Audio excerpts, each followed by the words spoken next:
السلام علیکم، welcome to my YouTube channel daily night story. کیسے ہیں دوستو؟ امید کرتے ہیں آپ سب لوگ خیریت سے ہوں گے۔ آج ہم بیان کریں گے حضور اکرم صلی اللہ علیہ وآلہ وسلم کی عظمت و شان۔ حضرت عمرو بن عاص رضی اللہ تعالی عنہ سے مروی ہے کہ رسول کریم صلی اللہ علیہ وسلم نے فرمایا، اللہ تعالیٰ نے عام لوگوں میں سے عربوں کو منتخب فرمایا اور ان تمام عربوں میں سے مجھے منتخب فرمایا۔ اور حضرت وائلہ بن اسقع رضی اللہ عنہ سے روایت ہے کہ میں نے رسول کریم صلی اللہ علیہ وسلم کو یہ فرماتے سنا، اللہ تعالیٰ نے بنی آدم میں سے حضرت ابراہیم علیہ السلام کو منتخب فرمایا اور انہیں اپنا دوست بنایا۔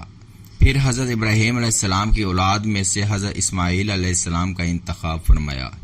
پھر حضرت اسماعیل علیہ السلام کی اولاد میں سے نزار کا انتخاب فرمایا۔ پھر نزار کی اولاد میں سے مضر کا انتخاب فرمایا۔ پھر مضر کی اولاد میں بنی کنانہ کو منتخب فرمایا۔ پھر بنی کنانہ میں قریش کو منتخب فرمایا۔ پھر قریش میں بنی ہاشم کو منتخب فرمایا۔ پھر بنی ہاشم میں سے مجھے منتخب فرمایا۔ الغرض حضور اکرم صلی اللہ علیہ وسلم کل کائنات کا لب لباب اور مقصود حاصل ہے، اور آپ کی شرافت و فضیلت کائنات کی ہر چھوٹی اور بڑی چیز پر حاوی ہے۔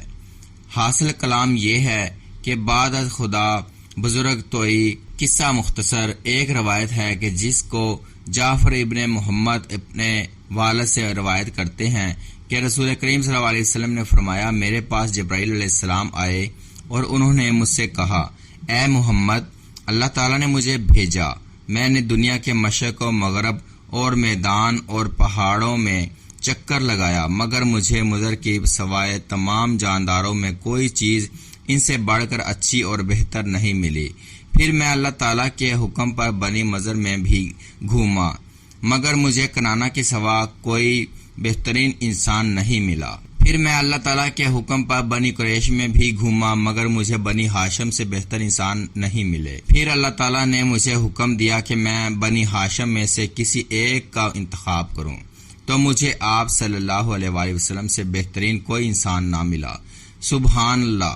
یہاں وحی سے آپ کی فضیلت اور برتری کی بلندی معلوم ہوتی ہے۔ اور شفاء میں حضرت ابن عباس رضی اللہ تعالیٰ عنہ سے روایت ہے کہ رسول کریم صلی اللہ علیہ وآلہ وسلم نے فرمایا، اللہ تعالیٰ نے مخلوق کو دو حصوں میں تقسیم فرمایا ہے اور مجھے ان میں سے بنایا ہے جو اپنی قسم کے اعتبار سے بہترین تھے، اور وہ اللہ تعالیٰ کا یہ قول ہے، دائیں طرف والے اور بائیں طرف والے، اور میں اصحاب یمین میں سے ہوں، اور پھر اصحاب یمین میں سے بہتر ہوں۔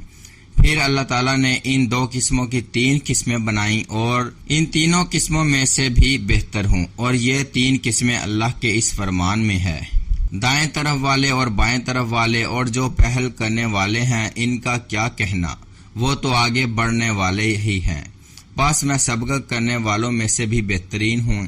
پھر اللہ تعالیٰ نے ان تینوں قسموں کو قبائل میں تقسیم کیا اور مجھے ان میں بہترین قبیلے میں سے میں بنایا، اور وہ اللہ تعالیٰ کا یہ قول ہے، اور تم ہی ذاتوں اور قبیلوں میں بانٹ دیا تاکہ تم کو آدمی کی پہچان ہو۔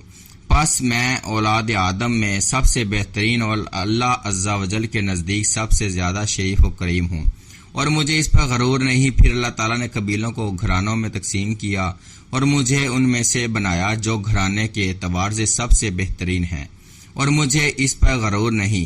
اور وہ اللہ کا یہ فرمان ہے، اے نبی رضی اللہ تعالیٰ عنہ کے گھر والوں، اللہ تو یہی چاہتا ہے کہ تم سے گندگی کو دور کر دے